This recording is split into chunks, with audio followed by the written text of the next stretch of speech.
Hey, what's going on? This is the Leafs Convo for Oak Ridge Ford in London, Ontario, oakridgeford.com. Happy Canadian Thanksgiving, everyone. Norm in London, Mike in Buffalo. Jeez, Sam Lafferty scores the final goal of the game in Detroit last night. He gets traded to Vancouver. Mike, I thought the Leafs wanted to be tough. Happy Canadian Thanksgiving, my friend. Same to you and everybody out there watching. We have to wait 6 weeks or 5 weeks for our Thanksgiving, so you're gonna get your fill of turkey that much earlier than we do. Mm-hmm. I feel jilted.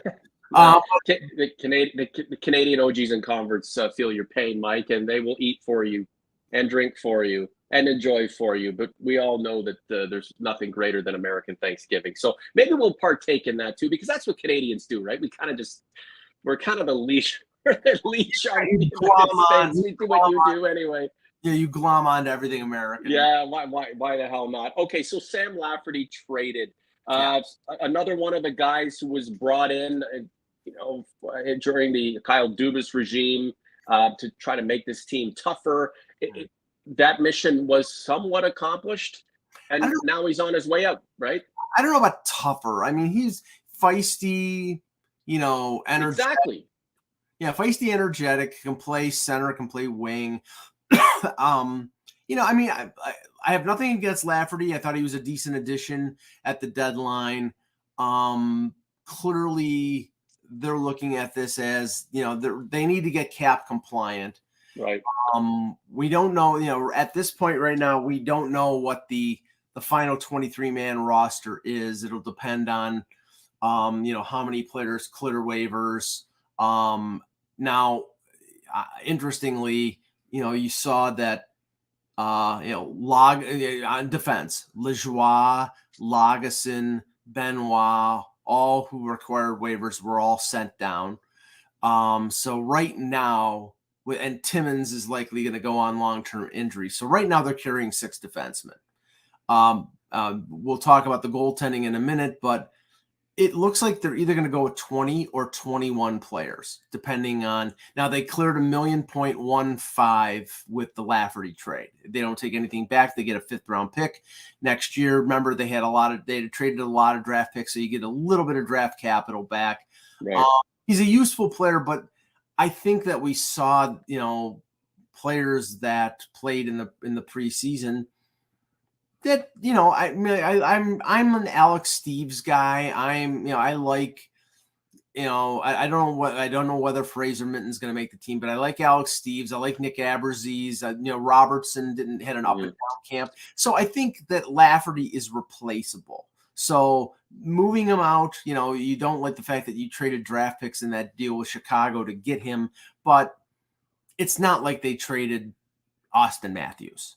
And there were financial reasons for the deal here too. Yeah. $1.15 million was his cap hit. So once you remember between Muzzin and Murray and now Timmins will probably be on LTIR for 6 weeks, 7 weeks, depending on the severity of the injury that he had that occurred to him. There's a cap on how much LTIR you can have, and they've reached it, and they may actually have gone over it. So it was necessary for them to clear some money off the cap, and they did with this trade. Now the question is what they will keep, who they will keep, and we'll find that out probably tomorrow. When you weigh his talents and what he contributes out versus the guys who lead the charge, he's just the guy, and as you said, Mike, can be replaced and more essentially be replaced by someone who makes less. This team is under a cap crunch. Not always fun, but when you're running at peak and trying to win championships and doing what it takes to bring in guys with financial implications involved, then you do what you can. This is the Convo for Oak Ridge Ford in London, Ontario, oakridgeford.com. The dust is going to settle on Canadian Thanksgiving here in the next 72 hours. And October is usually one of the biggest months for car sales in the entire year. We've got all kinds of deals going on over 150 F-150 on the ground. You better get yours now because we're looking towards a potential 45-day run where inventory will be really, really limited, with a bit of a refresh on North America's number one selling vehicle, and the arrival of the 24s coming sometime toward late February. I have the deals right now. Huge money from Ford, big discounts from us. If you're looking for an F-150, an Edge, I have a couple of Explorers, some Mach-E's. All you got to do is reach out to me at Norm at Oak Ridge Ford, and please don't complain. Oak Ridge Ford does help us monetarily, and it's a pretty big deal.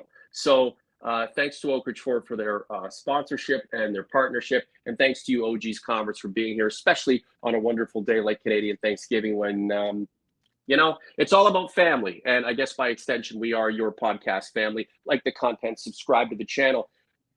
Was there anything about last night's game, Michael? Martin Jones waved, by the way. I mean, the Martin Jones era, you'll write a book about it one day, Mike. It was pretty lengthy and intense. But was there anything about the home and home with the Red Wings that got you feeling either excited or concerned about October 11th and beyond? Yeah, I'm waiting for the video tribute for Martin Jones. Well, no, it was fairly apparent. I mean, let's just say this: Detroit had a more representative lineup on Thursday in Toronto against the Leafs than the Leafs had on Saturday in Detroit. It was the Marlies. It was the Marlies with one or two players. And, Joseph Woll, I thought played pretty well. He gave up 4 goals, but I thought he played pretty well. But really, I mean, I think it was, and I get this and I understand it completely. The last thing you want with the Leafs when you're going to have a roster of 20 or 21 players is to have somebody get hurt in game 8 of a way too long preseason. And I understand why these teams do it. It's you make money on season. Just leave it alone. Don't worry about it. It's ridiculous. It should be 4 or 5 games anyway. But yeah, I mean it's just, you don't really, when you're playing against teams, and they played Montreal 3 games straight. They played Detroit twice. You played Buffalo, you played Ottawa. So you played 4 teams in your own division.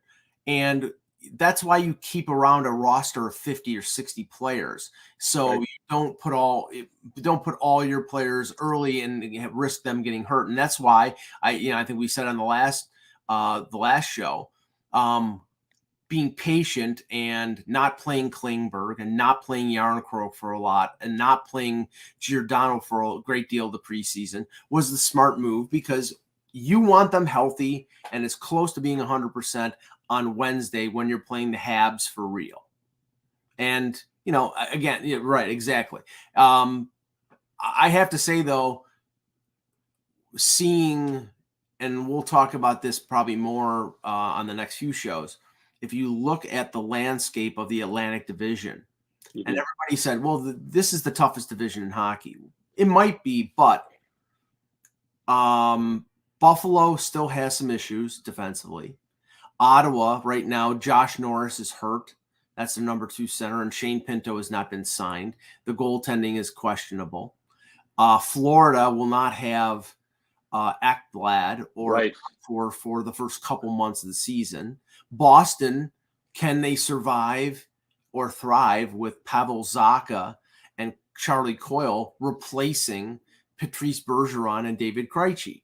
I think what you're getting at, Mike, is that the Atlantic Division is going to be a dog's breakfast for the first few months. What we see of teams now will not be what these teams will realize when it comes to their full potential down the line, or certainly that is the hope.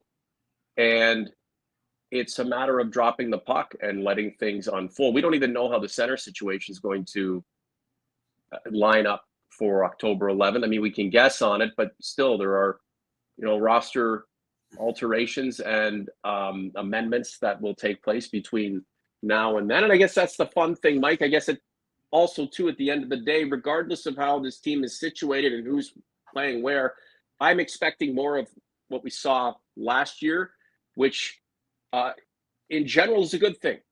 Mike. They did well, and they made it through to the second round. So more of the same is a good thing until it's not. Yeah, and just tying things in a bow in terms of Right.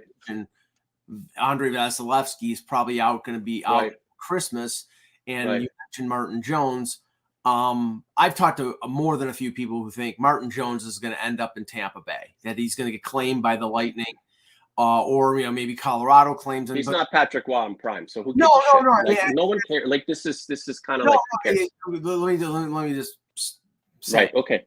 It's not because Martin Jones is great. It's because they've always, I think from the very beginning, it was Samsonov and Wall. They hoped that they could sneak Martin Jones down to the minors, Sure. to have an Eric Shalgren type of third string goaltender who had some NHL experience. But Vasilevsky being hurt, and Pavel Francouz in Colorado not having a backup, that pretty much ruled it out. So he's going to, I'd be shocked if he doesn't get claimed. Teddy from Florida, Mike, you're wanted the, what's that? Ted, I don't think Ted likes Samsonov too much. So yeah, that's the thing. What is wrong with Samsonov and Wall?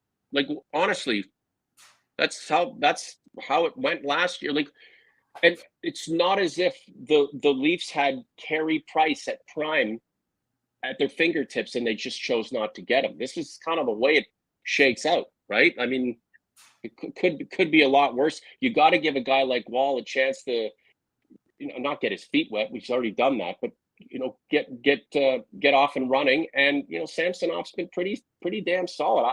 For me, I think the Leafs have other fish to fry, including on defense, and how the offense is going to shake down. We'll talk about it in a couple of months if these guys shit the bed or somebody gets injured. But right now, I'm not as concerned about what's happening between the Leafs pipes as others. I think their goaltending, it's not top 5 in the league. It's maybe top 10.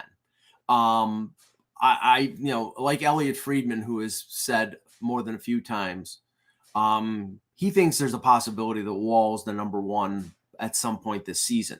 I have a lot of confidence in Wall. I think he's going to be good. Samsonov is singing for supper. He's, a UFA at the end of the year, so he's going to play as well as can be expected. He's got pressure on him to do that, so I think he's properly motivated.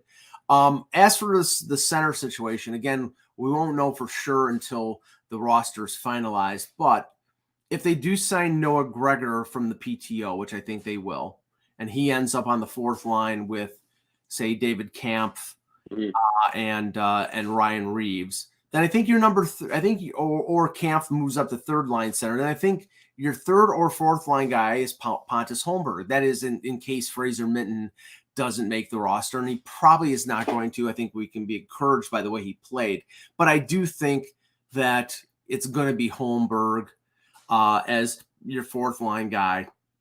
It's not going to be William Nylander. Nylander is going to be playing on the wing. And I don't think that comes as any kind of great shock. It was a shock when they said, well, he's going to play center. Well, that experiment lasted a whole 2 weeks. Mike A.M. Page says he loves the show. Thank you, A.M. Page. I don't recognize the name. Like the content, subscribe to the channel. Why not? We're almost at 4,000 subs on YouTube, which means a lot to us. The little show that continues to do. Leafs Convo poll I put up 2 days ago. YouTube.com/the Leafs Convo/community. Where would you rather is the question. 211 votes. 60% want Nylander on the wing. Nylander at center, 11%, and 28% want Nylander on another team. And, we've been criticized for going on about Nylander ad nauseum, but I mean, he is a focal point of the team. Incredible player. We can decide, we can discuss whether what he brings to the team is kind of a microcosm of its efficiencies and then its deficiencies as well, or maybe what he does would be better served somewhere else in exchange for a player of his ilk who can provide the same kind of prowess and excellence, but in a different part of the ice. And that's a conversation we've been having and will continue to have until he either signs a long-term extension or is finally at the end of the day traded. But he is a polarizing guy on this team, and good on him for being that way. He's damn good at what he does. Yeah, my focal point is asset management when it comes to Right. or when it comes to this team. It's like, would I be upset if he is signed to a contract? No, it depends on how much. It depends on how much they get him for how long. If it's an 8-year deal at $9.5 million, then I'm against that, because I think they need to apply that asset, or apply that cap space towards the defense, which we've talked about. As long as we've talked about Nylander being, somebody that, crap or get off the pot with him. Right. We've talked about their defense and where their defense needs to be. I do know that we had on Off the Post, we had Jeff Merrick on the show, and we talked about the defense and the fact that Brad Treliving, whenever he is, wherever he's been with Calgary, he has made deals for defensemen, and that's likely to happen. Now the question of whether that's going to happen now, or whether that's going to happen before the deadline, or whether that's going to happen in the summer. And Nylander's his piece, if it's a trade of any significance at all. Well, yeah, I mean, that's the thing. It's like, I mean, it depends on whether you can get him signed. And if you can't get him signed and you have no hope of getting him signed, then we go down the road that we talked about on the last show. So, we'll let the season play out. We'll see where things go. Here's one, Mike. Mr. Chris, 2002. He's a convert. Would you keep Nylander for the conference final if he walks for nothing? Yeah, but there's no guarantee. There's no guarantee you get to the conference final. That's the thing. It's like, if you can say you keep Nylander and you go to the Eastern Conference Final and you have a chance to get to the Stanley Cup and win. Okay, is it any choice? Of course you keep him if that's guaranteed, but nothing's guaranteed. And what happens if you keep him and you lose in the first round and he leaves for nothing? That's the whole thing. That's what's crazy, Mike. What's crazy is we know that William Nylander, and it could be a different. It wasn't William Nylander, but it was a player like him in headed towards the same situation. We'd be lamenting it as well. Mm-hmm. He's going to want a lot of money, which he could deserve potentially, and the Leafs could pay if they wanted to. But at some point, this team is going to have to start unwinding these financial commitments. There's just a lot of money devoted to a small group of players. They're above the cap, Mike.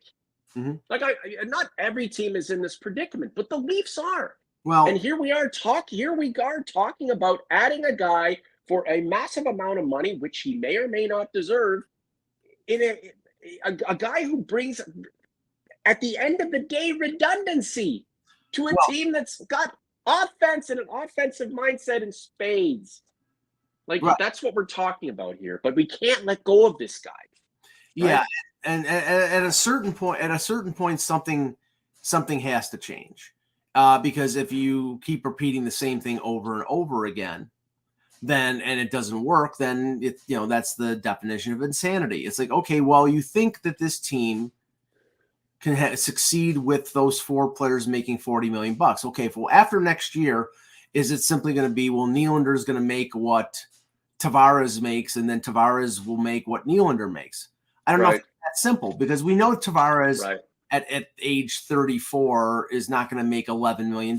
He's probably going to take, he probably wants to stay in Toronto, finish off his career here, hopefully win a Stanley Cup, stay captain, and maybe because of putting all that together, you say, okay, well, you're going to have to take a little less and take a hometown discount. Well, that money is going to go to Marner, and it's already gone to Matthews, being the highest paid player in the league.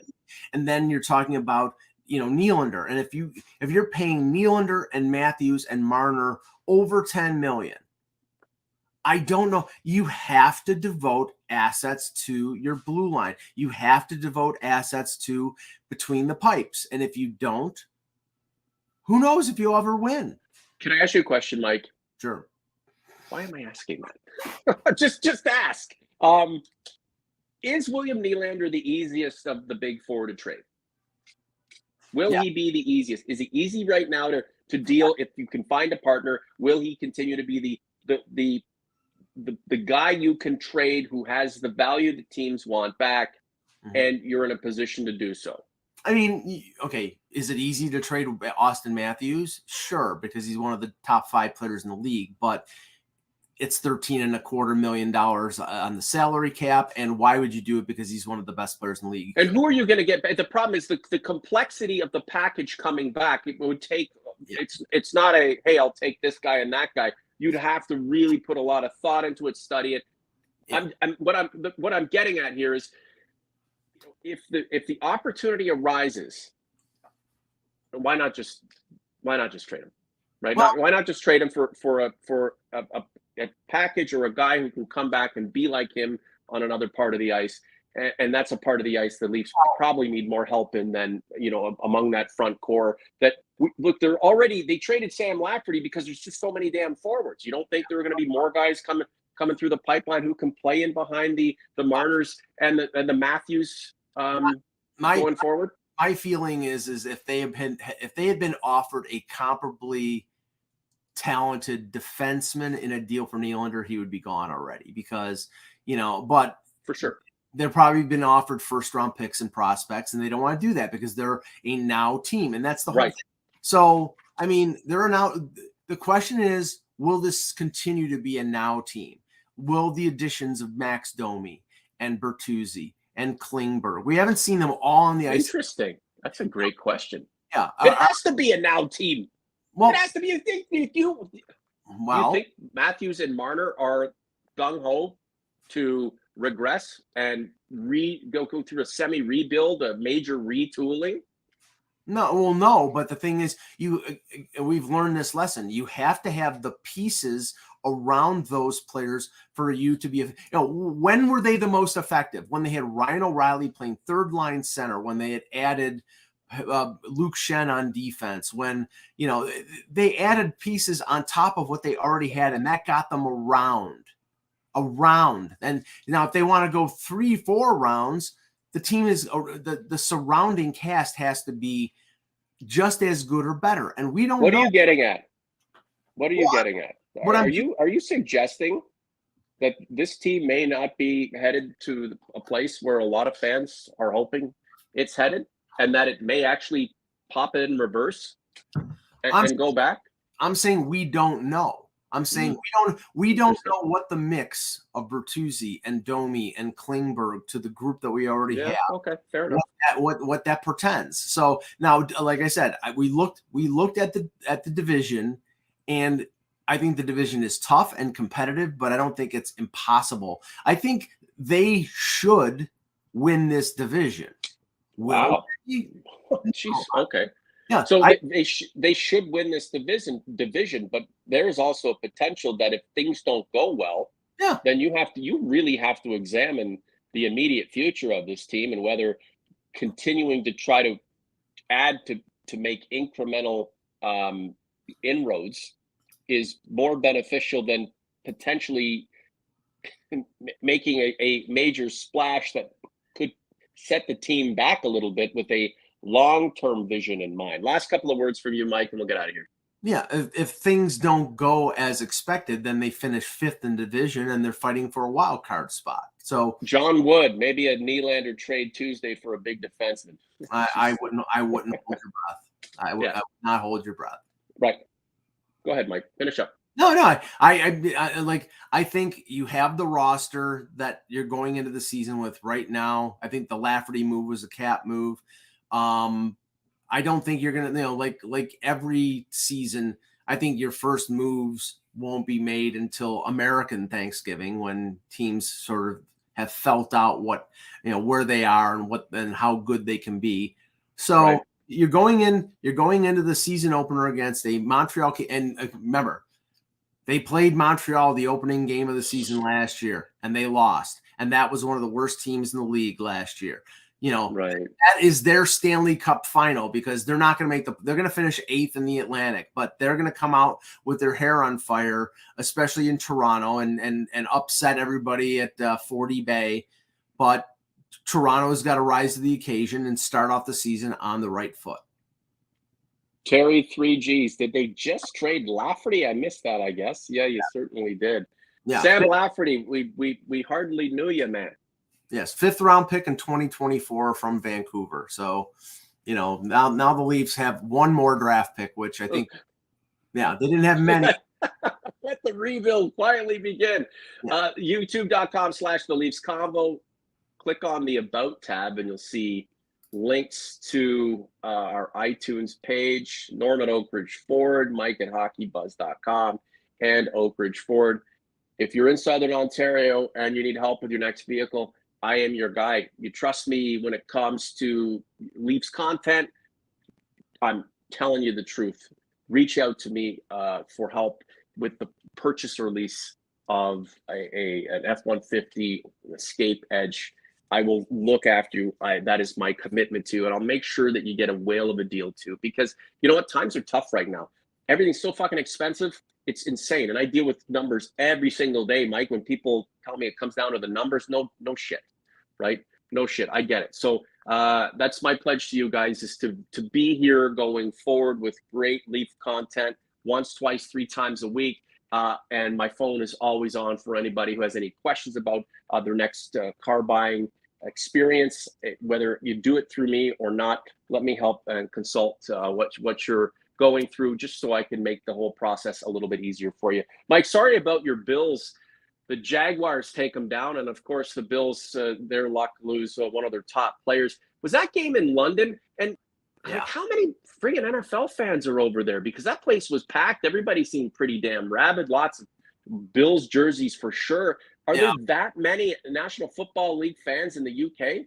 No, there were a lot of Bills fans, not Jaguar fans, because there are no Jaguar fans, but there were a lot of Bills fans that flew over to London to attend that game, and that would just be, fly 8 hours, fly to a different continent to watch your team lose. And I honestly, the NFL are a bunch of whores, and the thing I don't like is they'll play anywhere to make money, and that's fine. That but they said the stadium there had a turf field that was like concrete, and the Bills lost one of their players for the year, and probably the turf had something to do with it. So I don't think many Bills fans are pleased right now. And I mean, I just wish they would play the games Sunday at 1:00 and not Thursday and Monday and Sunday night. And it's just all nice. It's just, thank God I'm a hockey fan. Thank God I cover hockey. They must make tons of money on that game, because it has to take millions and millions of dollars to put it together, right? Yeah, and they make it in spades. For sure. Any commentary on the the division series going on? Clayton Kershaw, one of the best pitchers of our generation, pound for pound all time too. Yeah, one out versus Arizona. It's crazy. I brought my son in to watch that game. I'm like, dude, things are going really well for you, but you can be at peak and feel great in the bullpen. Come out, throw a couple of pitches, and you're down a bunch of runs and getting the hook. That's just the way she goes. But as we know, Kershaw has been a bad playoff performer. Yeah, he's 13-13. Yeah. So I mean, it's bad by his standards. Oh yeah. Right? I mean, he is a Hall of Fame pitcher. Mm-hmm. I think he's a 3-time Cy Young Award winner, and him and Verlander. Verlander, I mean, he's won 2 World Series, but they've been trash in the postseason. So I still think Atlanta's gonna, even though they lost to Philadelphia in the first game, I still think Atlanta's gonna come out of the NL, and I'm hoping it'll be Baltimore, because I honestly really I will have tough time keeping my food down if the Astros win another World Series. Yeah, no doubt. And if the Orioles at least get to the World Series, it looks good on the Yankees and Blue Jays. It really does, right? Yeah. An organization that was the doormat for that division for so long. I know they had their little run there in 2014? 2014, yeah. I think so. Before the Jays won that division in 2015, and then they were just shit. Like I remember the Bichette and these guys going in there in 2001, just like clobbering this club. And now here we are. The Orioles pretty much the darlings of the American League. I mean, it's going to be tough going forward. It's never what you think it is, but it'll look good on the Yankees and Jays. OG's conference, apologies for the baseball and football talk, and talk about anything other than hockey. But Mike and I have known each other for a very long time. We're friends, and we get this opportunity. So you can hang in there. Don't unsubscribe, I promise. I guess you don't want to cook any more dirt on the Blue Jays grave because it's something that you typically like to do with me. Nah, it's past. You know, like we just move on to the next season when they lose again. Catch Mike's stuff at hockeybuzz.com. I'm sure you're going to be writing frenetically leading up to October 11th and the Habs Leafs at Scotiabank Arena. That's going to be a lot of fun.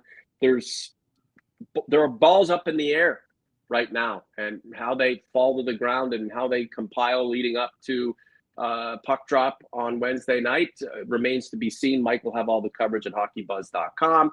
Make sure to subscribe to the channel if you haven't already. Like all the content. There's tons of tons of podcasts and conversations between Mike and I going back over the last couple of weeks, couple of months, couple of years. So if you just want to sink your teeth into the archives that are readily available at youtube.com/Leafs Convo, we'd encourage that. Michael, anything else to say? Because I'm smelling turkey. I think I got to turn the oven down and really get this party started. Bring on hockey. That's all. Yeah, for sure.